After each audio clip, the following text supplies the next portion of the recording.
ओम गण गणपतये नमः. हर हर महादेव. संपूर्ण भारतातील प्रिय नागरिक बंधू भगिनींना श्रीयुत गणेश लक्ष्मी अशोक सांडगे यांचा नमस्कार. प्रिय बंधू भगिनींनो, शेअर बाजार गणेशवाणी चॅनलद्वारा सर्व बंधू भगिनींना गुंतवणूक साक्षर करण्याचा माझा हेतू आहे. तरी ज्या बंधू भगिनींना शेअर बाजार गुंतवणुकीतून श्रीमंत होण्याची मनापासून इच्छा आहे, शेअर बाजार गुंतवणुकीचे ज्ञान मोफत हवे आहे, अशा बंधू भगिनींनी अजूनही आपले चॅनल सबस्क्राईब केलेले नसल्यास लगेच करून बेल आयकॉन म्हणजेच घंटीचे बटन दाबावे ही विनंती. प्रिय बंधू भगिनींनो, आपण आपल्या चॅनलवर सध्या कंपन्यांचे अभ्यास व त्यातून निघालेले निष्कर्ष असे क्रमशः व्हिडिओ बनवत आहे. तर मित्रांनो, म्हणजे थोडक्यात काय, तर आपल्या चॅनलवरील कोणत्याही कंपनीच्या अभ्यासाचा व्हिडिओ पाहिल्यास आपल्या बंधू भगिनींना त्या कंपनीत सध्या रक्कम गुंतवावी की न गुंतवावी याचा एक आत्मविश्वास प्राप्त होतो.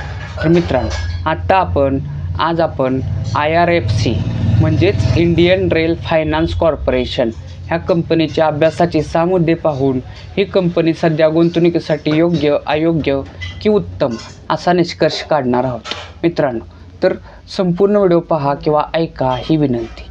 तर प्रिय बंधू भगिनींनो, कोणत्याही कंपनीचा अभ्यास करताना 6 मुद्दे पाहणे गरजेचे असतात, परंतु ते 6 मुद्दे पाहण्या अगोदर सर्व कंपन्यांसाठी एक कॉमन मुद्दा पाहणे गरजेचे असते, तो म्हणजे एकूण मार्केटची स्थिती. मित्रांनो, आज दिनांक आहे 10 एप्रिल 2026 आणि आज आपला निफ्टी निर्देशांक 24,050 अंक ह्या अंकावर क्लोज म्हणजेच बंद झालेला आहे. परंतु मित्रांनो, आपल्या निफ्टी निर्देशांकाचा 52वी हाय अंक जर बघितला तर तो होता 26,373. म्हणजे थोडक्यात काय, तर आपले एकूण शेअर मार्केट सध्या 52वी हाय अंकापासून 2323 अंकांनी खाली आहे. म्हणजेच थोडक्यात काय, तर आपले एकूण शेअर मार्केट हे 52वी हायपासून सध्या 8.80% इतके खाली आहे. मित्रांनो, सध्या युद्धजन्य स्थिती आहे, तर ती युद्धजन्य स्थिती असताना आपले एकूण शेअर मार्केट हे सुमारे 14 ते 15% खाली गेलेले.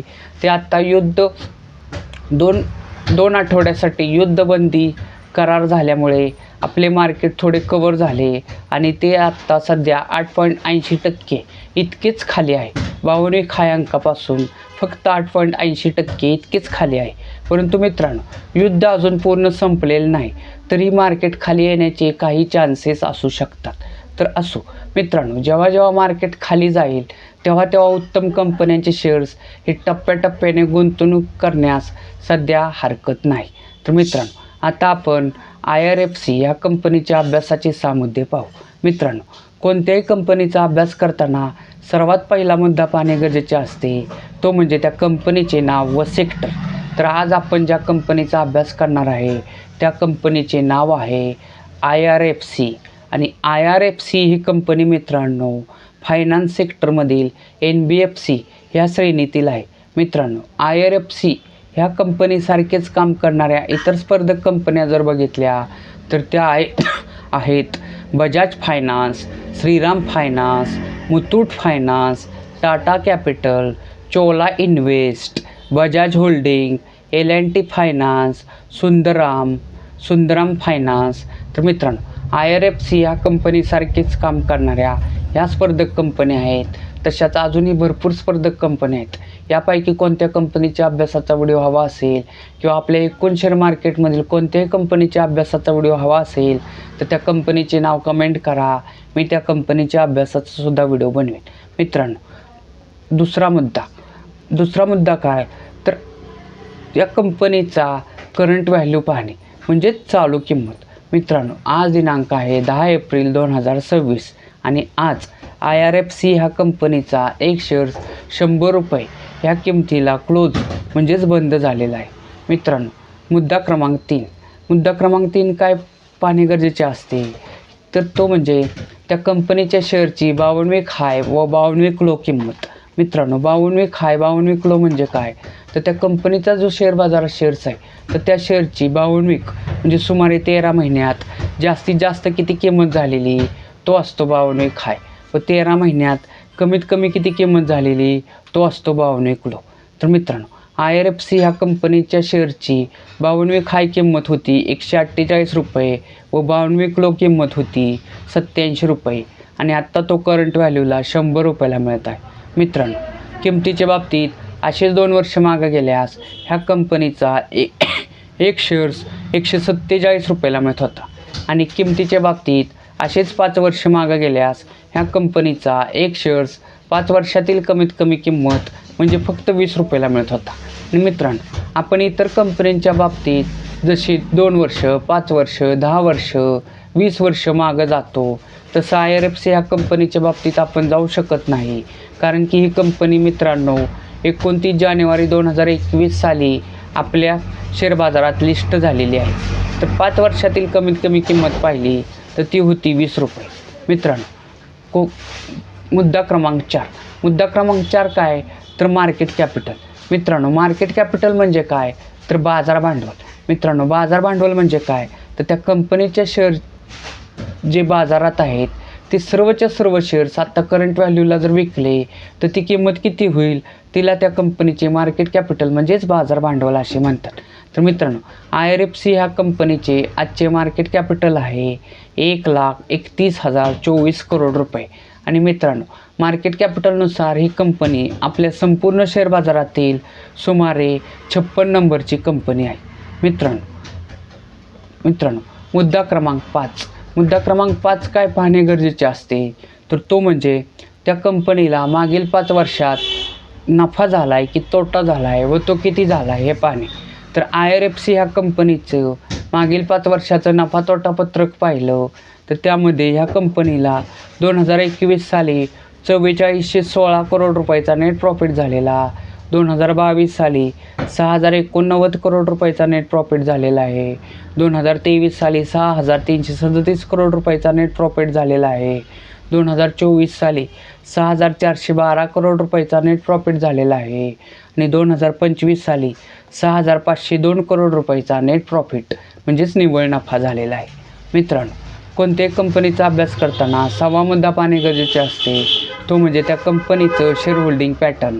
शेअर होल्डिंग पॅटर्न म्हणजे काय तर त्या कंपनीचे जे शेअर बाजारात सध्या शेअर्स आहेत तर ते सध्या कोणत्या कोणत्या घटकाकडे किती टक्के आहेत हे पाहणे. थोडक्यात काय तर त्या कंपनीचे सध्या कोणते कोणते घटक किती टक्के मालक आहेत हे पाहणे. तर IRFC या कंपनीचं शेअर होल्डिंग पॅटर्न जर बघितलं तर त्यात सध्या सर्वात मोठे गुंतवणूकदार घटक आहेत प्रमोटर म्हणजेच प्रवर्तक, थोडक्यात त्या कंपनीचे मालक. त्यांचा हिस्सा या कंपनीत 86.36% आहे.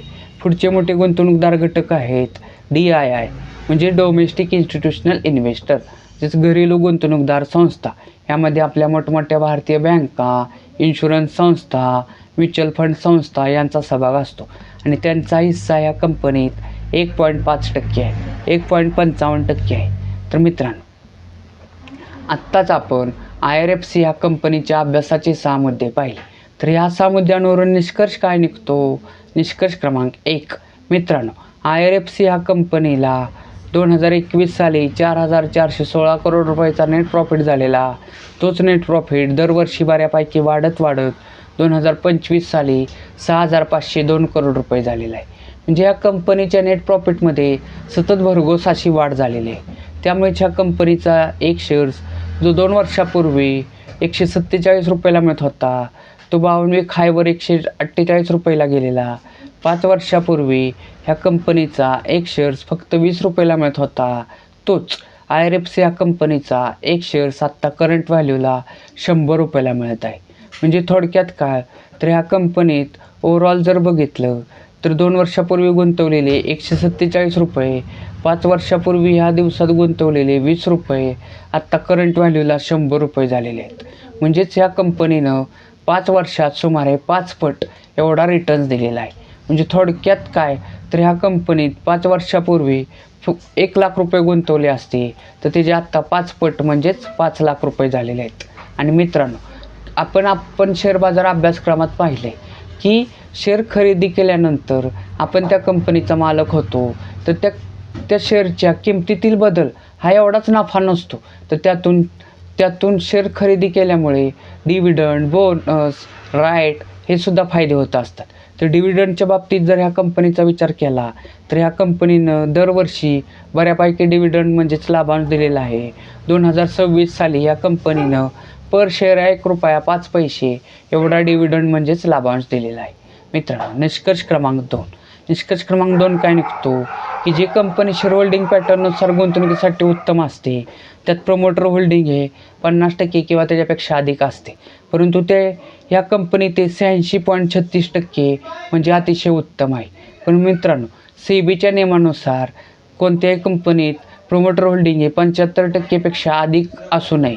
परंतु मित्रांनो, ही कंपनी सरकारी कंपनी असल्यामुळे ह्या कंपनीला सूट मिळालेली आहे आणि ती जे ह्याच्यात प्रमोटर होल्डिंग हे 86.36% आहे.